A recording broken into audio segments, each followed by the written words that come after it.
Okay, we're going to be looking at how to fit the Stormtrooper helmet onto the Luke and Han Solo and Stormtrooper Disguise Blokees figures. Here we have one of each. You can tell it's the Han figure because he is slightly taller.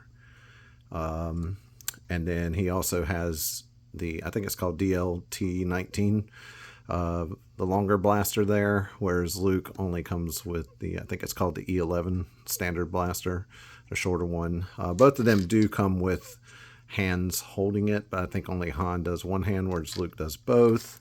And then you also have the loose DLT. You can take this part across there and just have the loose gun. And then they both also come with a loose E11 blaster to put in their holster there. They also come with a little side note here. They both come with extra Stormtrooper belts that do lack the holster peg, so you won't be able to put the holster in, but it's my understanding, I don't have the original Stormtrooper. I think it's the Empire Strikes Back Stormtrooper, so I'm not sure how different that one is, but apparently this is the belt that it comes with, complete with the thermal detonator canister on the back of it, because Luke's belt is a little different. It does have the little communicator you see in the film, and I think it has a little grappling hook in the back. It doesn't have the thermal detonator canister like Han's does. So how to get this helmet to work, it is not at all apparent in the instructions. As a matter of fact, if you look at the instructions, it does not include it as a step at all. Now, what you will notice here on the sprue labeled B2, if I can get the camera to focus here, there is a part right here. Come on, camera.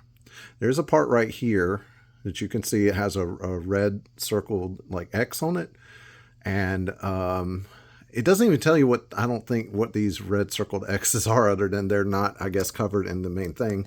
But it is a part that you can use to have the helmet fit on top.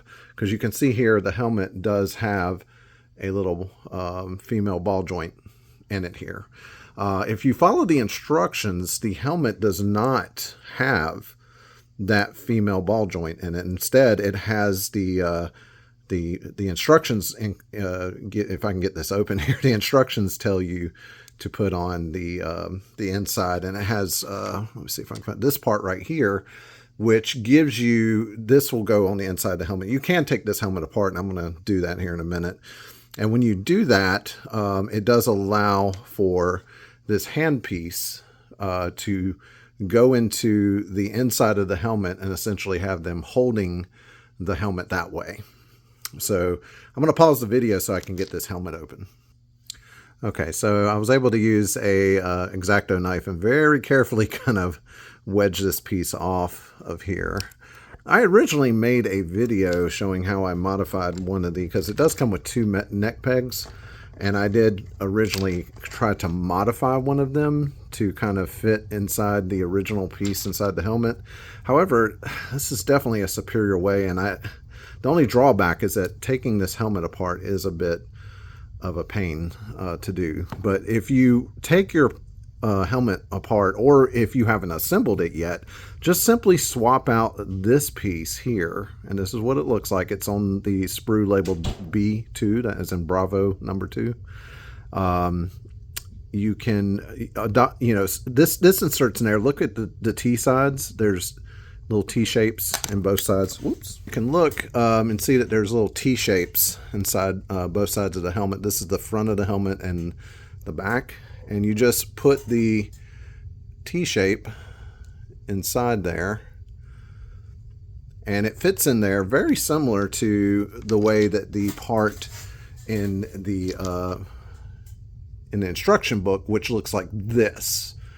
It also has like little T parts on there, and if you put that in there and follow the instructions, then you will not be able to put this onto that peg. It won't fit, and it's designed again to be used with this hand so that you can put, and this goes for both the Han and Luke figures, both. The hand fits on there so it looks like they're holding the trooper helmet. But both figures come with this additional part that the instruction book does not show you at all. you just put this part in there.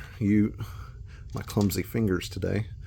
You put that part in there like that, and again, it doesn't. I don't think it matters which side you put in because they both have like the T shape on either side. And then you just put the top of the helmet on, and now you have the little female ball joint there that just snaps right on, and you've got full articulation of the helmet, and you're ready to go. Now again, it is a little bit of a pain to switch it out, but that way you can wear the helmet on there, or you can switch back to the human head and have Han either manually hold the helmet. I guess you could have him just kind of propping it up any other way you wanted to. You could also just put a little poster putty in the inside of his palm there. I do that a lot with my toy photos. I wish these wrist joints, they don't allow as much articulation as I'd like, but you should be able to get him to hold that helmet. And again, it probably would take a little bit. Oh, there we go. So you can have him holding the helmet in a different way, even with this trade out part there. So, and again, there's a few other parts in the manual. If you see where it has these X circles, I guess that they're just alternate parts, like the alternate belt that I told you about is in there. So that's how you get the helmet to work for that. And I want to give a shout out to Shag Scoob, a Reddit user, Shag Scoob, because originally I posted the original video I made showing my kind of modified head peg. So now I've messed this up. And he pointed out that there actually is a part that you can use to have it so that the method I showed you. So Shag Scoob on Reddit, thank you so much for sharing that with me. I wish I kind of known before I messed up one of the neck pegs, because I probably could have kept the human head on there. However, I can still definitely use it, and this way I can kind of have both. So thank you so much for that. This is dropping stuff everywhere. This is the B2 spool, and I believe it's part number 6. I think this is where it was on the original spool there. It's again B2 Bravo 2 for it. So hope this helped you out. Feel free to leave a like, comment, share it, subscribe. All those things help the channel, and I hope you have a great day.